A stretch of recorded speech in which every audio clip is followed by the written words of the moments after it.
Namo Narayana. Om Namo Narayana. Om Namo Narayana. Om Namo Narayana. Om Namo Narayana. Om Namo Narayana. Om Namo Narayana. Om Namo Narayana. Om Namo Narayana. Om Namo Narayana. Om Namo Narayana. Om Namo Narayana. Om Namo Narayana. Om Namo Narayana. Om Namo Narayana. Om Namo Narayana. Om, I bow to the Lord Narayana. I bow to him in my Guru. I bow to him in everyone. I bow to him in you. It is said that back in the times of Krishna and Arjuna, two saints who were ancient in respect to those times were former incarnations of Krishna and Arjuna, Nara and Narayana. And one time, Satan tried to test Nara by creating a beautiful woman. And Nara just created 100 beautiful women, even more beautiful. Beauty didn't mean anything to him because he had it inside. This is also the nature of a great master, that all beauty, all things, they can't be tempted by this world. Sometimes evil minds try to make that out, but it's not so. Because they know that everything is a dream. Everything is a part of the infinite one. And so, let me read to you a saying from Conversations with Yogananda. Why, someone once asked me, did Yogananda display such particular love for Rajarshi, St. Lin, his chief disciple? It was never particular, I answered. He felt the same love for everyone. He couldn't express that love to all of us, however, for we wouldn't have been able to understand it. It would have given most people a big ego. Few sincere disciples, even, were pure-hearted enough to understand the divinely impersonal level of his love for everyone. The Master couldn't show deep feeling except to those who themselves knew what it is to love impersonally. He once told me when I met Yogi Ramya, that was when I met him, he was called Sri Rama Yogi, but his name at the time that Paul Brunton wrote his book, A Search in Secret India, he was known as Yogi Ramya. In the Ramana Maharshi's ashram, it was a true meeting of souls. We walked hand in hand around the ashram together. Oh, if I'd remained in his company another half hour, I could never have brought myself to leave India again. He represented everything that is to me the true India. That is why I love that country so much. Paul Brunton, whom I met there, was another disciple of Ramana Maharshi's. Brunton once told me that during meditation one day, Yogi Ramya had materialized before him and asked him to send him my photograph. He wanted to put it in his room. It is sitting there still. I asked Master if Yogi Ramya was fully liberated. Did he have disciples also? He must have had, the Master replied. One must free others to become completely free to oneself. How many does one have to free? I asked. 6 was his reply. At least that was what I remember as being the number. I was not quite certain when I wrote this book, but I still think it was 6. The point is that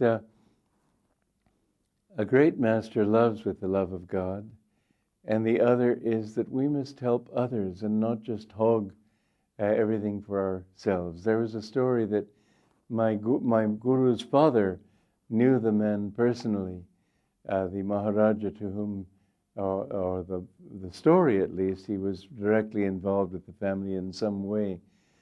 There was a Maharaja in Bengal who was excavating the water of a pond.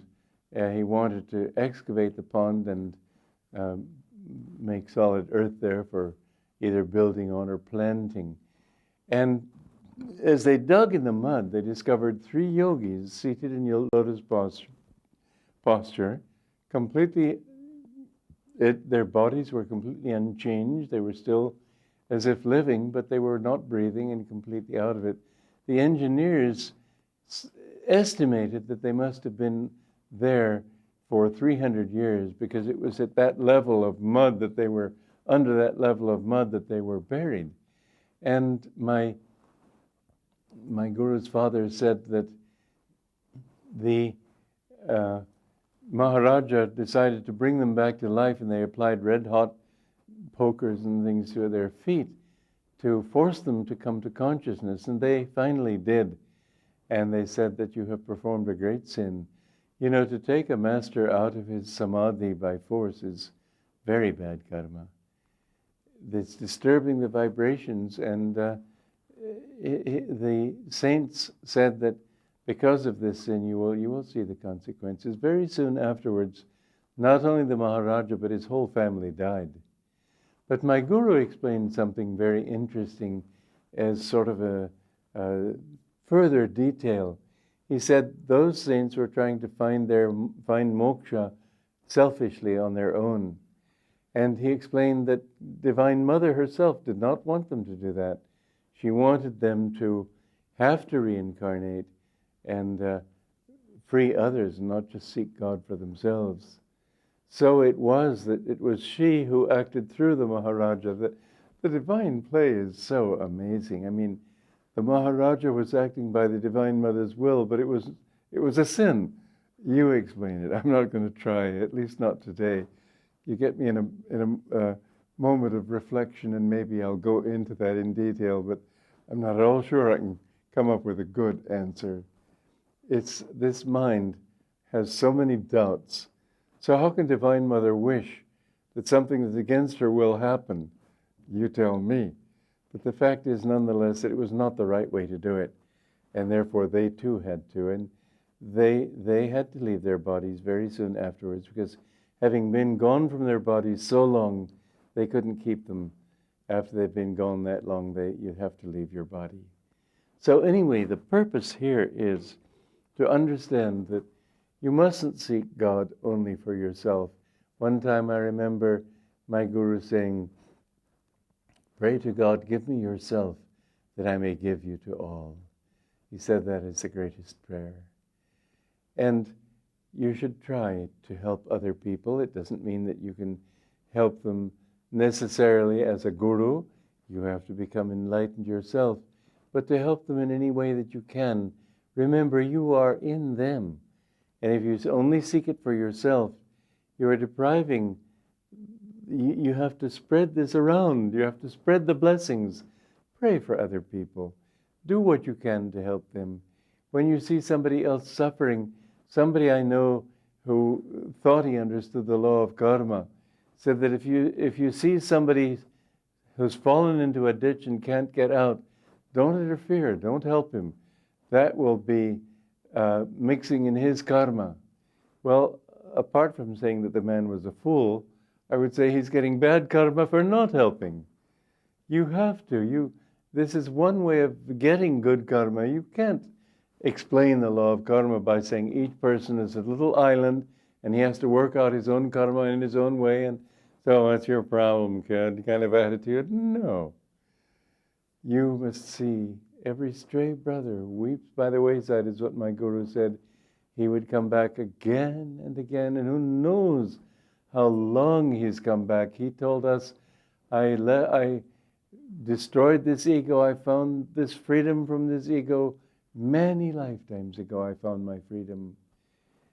How many lifetimes? I've said this before. I think my line of gurus, they're all people who have been designated by God to come back for maybe as long as this world lasts. Krishna is now Babaji in another incarnation. And one time, Swami Pranabananda, I'm talking to those who know the autobiography of Yogi, the saint so-called with two bodies. He was with Lahiri Mahasaya, who was an old man by that time. And a young man walked in, his dhoti still wet, and Lahiri Mahasaya leapt from his feet and prostrated at this young man's feet. And Swami Pranabananda was thinking, this is strange. I mean, how could a young man prostrate, an old man prostrate before a young man? And Lahiri Mahasaya said, get down, this is Babaji. So Pranabananda did prostrate before him and do his full pranam, but later he said to Babaji, well, where is your geru, where is your holy robe? And Babaji said, you know those bulls that they bless specially and people go to touch that bull just to receive a special blessing? He said, I don't want to be a holy bull. I'd rather go incognito. But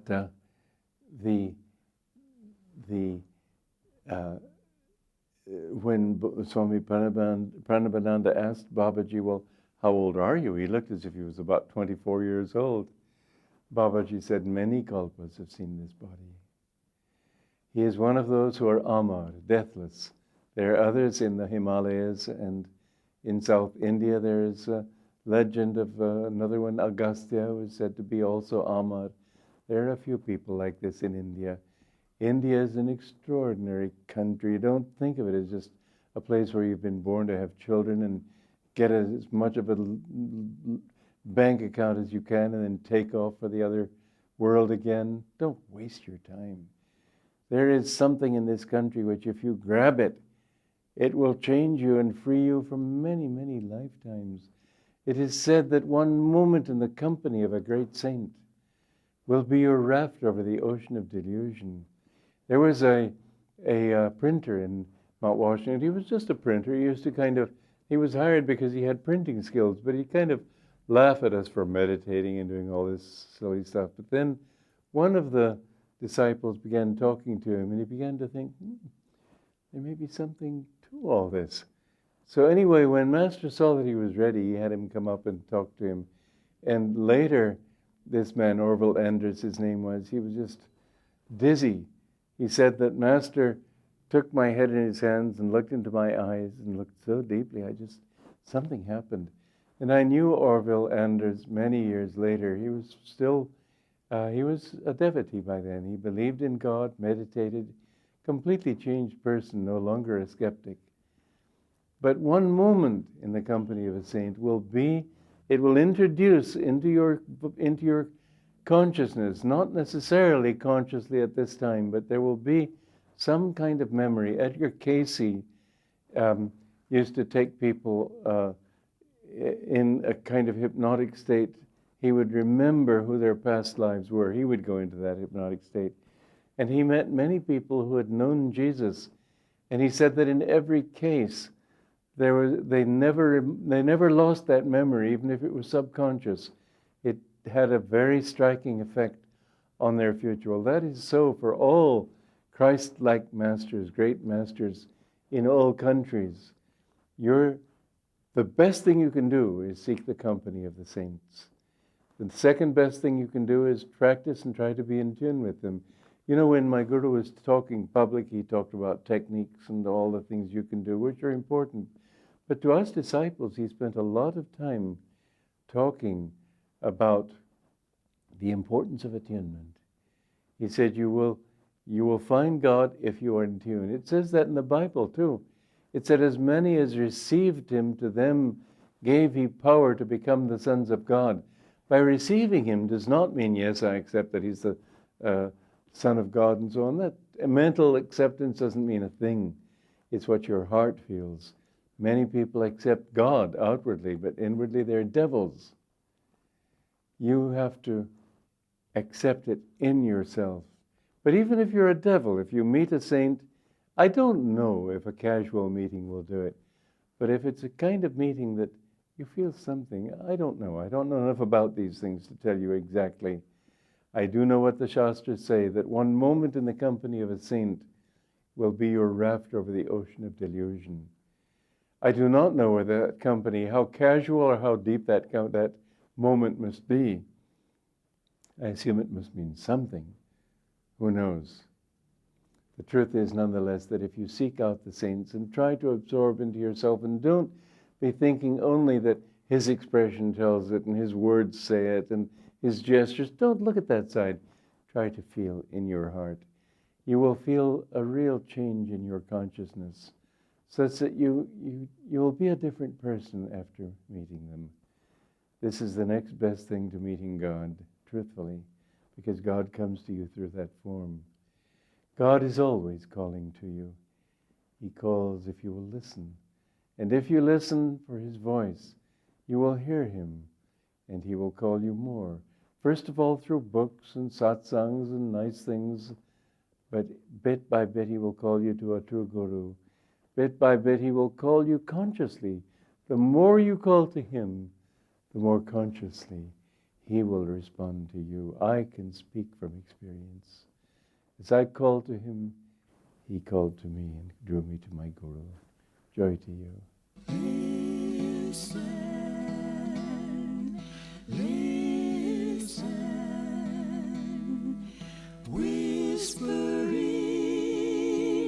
within your soul, hints of laughter, hints of joy, sweet songs of sadness, of quenchless yearning for the light, for my love, your true home.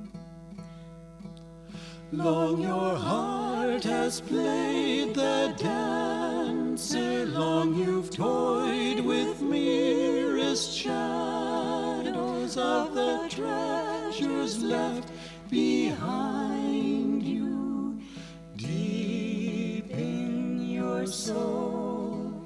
Long you've plumbed the dark for answers, long you've begged from beggars' empty hands, gifts of life they too were seeking, gifts none could share.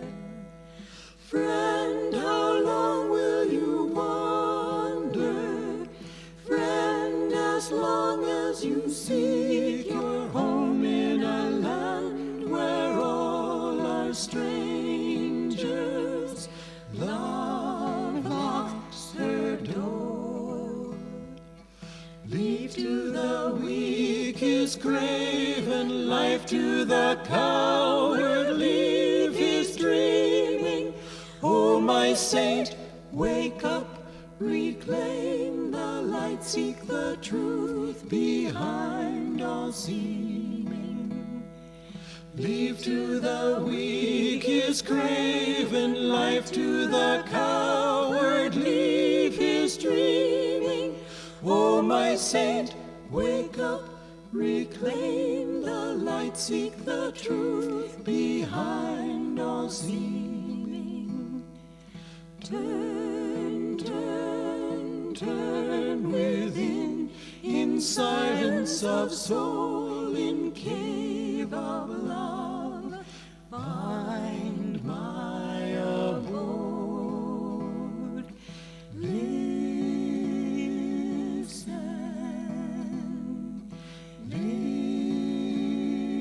listen, whispering within your soul, hints of laughter, hints of joy, sweet songs of sadness, of quenchless yearning